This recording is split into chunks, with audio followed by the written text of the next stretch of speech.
के द्वारा कंडक्ट करवाया गया सीएससी एग्जाम्स प्रीलिम्स मेंस और पर्सनालिटी टेस्ट 2027 और 2028 के लिए प्रिपेयर कर रहे हो तो ये स्टार्ट करोगे तो आपको 6 से 12 तक तो करनी ही है। तो hello everyone, welcome back to the channel. अगर आप मेरी वीडियो पहली बार देख रहे हैं तो चैनल को सब्सक्राइब करना ना भूलें, क्योंकि मैं बहुत ही ज्यादा इन्फॉर्मेटिव वीडियो शेयर करती हूँ।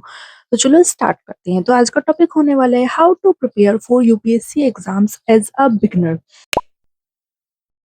तो सबसे पहले जान लेते हैं यूपीएससी कौन कौन से एग्जाम्स कंडक्ट करवाती है। तो UPSC NDA, CBSE, APF, CSC जैसे एग्जाम्स कंडक्ट करवाती है। इसके अलावा भी बहुत सारे एग्जाम्स है।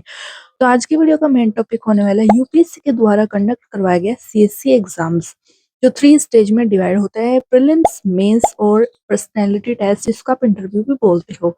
तो ये वीडियो 2 पार्ट में होने वाली है। सबसे पहले एग्जाम के बारे में, उसमें कौन कौन से पेपर्स और कौन कौन से सब्जेक्ट से क्वेश्चन आते हैं और कितने मार्क्स के होते हैं, क्या क्या होता है। और सेकंड होने वाला है इसका पार्ट आपका बुक्स और रिसोर्सेज।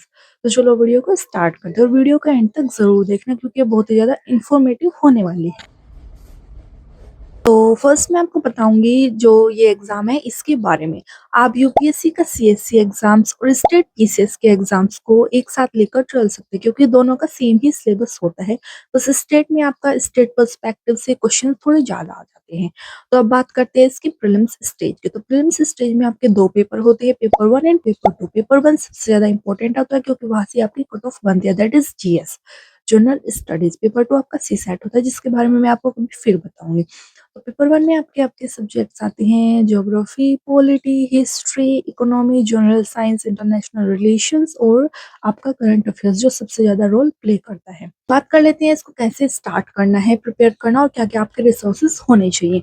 तो अगर आप 2027 और 2028 के लिए प्रिपेयर कर रहे हो तो ये आपके लिए हाई टाइम है कि आप अपने प्रिपरेशन का स्टार्ट कर दो, क्योंकि यूपीएससी का जो प्रीलिम्स है सीएससी का, वो 24 मई 2026 को होने वाला है, जिसके लिए आपके पास अप्रोक्स 4 मंथ्स अभी बचे हैं।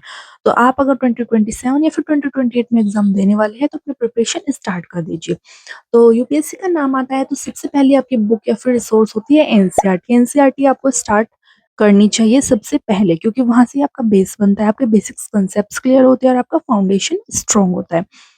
तो मैं आपको एनसीईआरटी की बुक्स बता देती हूँ जो आपको पढ़नी चाहिए। हिस्ट्री की, पॉलिटी की और ज्योग्राफी की, इन 3 सब्जेक्ट के आपको क्लास 6 से क्लास 12 तक की जरूर पढ़नी चाहिए। और जनरल साइंस के आप थोड़ा बहुत पढ़ सकते हैं। बाकी जनरल साइंस का जो क्वेश्चंस आते हैं प्रीलिम्स में, वो करंट अफेयर बेस्ड होते हैं, और ऐसे ही इकोनॉमिक्स के होते हैं जो करंट अफेयर बेस्ड होते हैं। और जो इंटरनेशनल रिलेशन है वो आपका करंट अफेयर बेस्ड ही होता है पूरा का पूरा। उसमें आपके ऐसे नॉर्मल क्वेश्चंस नहीं आते कि इंडिया का नेबर है, ये है वो है।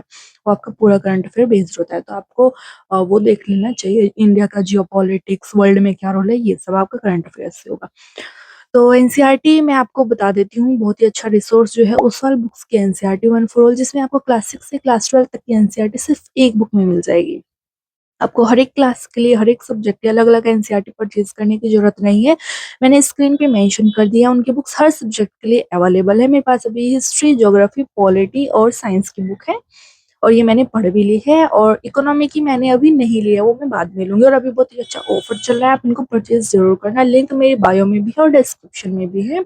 आप अप टू 50% ऑफ ले सकती हैं। तो इन बुक्स के बारे में मैं आपको बता देती हूँ। अगर आप एनसीईआरटी स्टार्ट करोगे तो आपको 6 से 12 तक तो करनी ही है। तो इसमें आपको एक ही बुक में सब कुछ मिल जाता है, साथ में आपको प्रैक्टिस क्वेश्चंस और पीवाईक्यू भी मिल जाते हैं, जिसके लिए आपको अलग से कुछ लेना नहीं पड़ता। तो सबसे पहले प्रिपरेशन में पैर रखते ही आपको एनसीईआरटी कंप्लीट करनी है, उसके आपको क्वेश्चंस लगाने। और इस बुक में आपके जो क्वेश्चंस है वो यूपीएससी के पैटर्न के अकॉर्डिंग दिए गए हैं, तो ये भी बहुत ही अच्छी एक चीज है।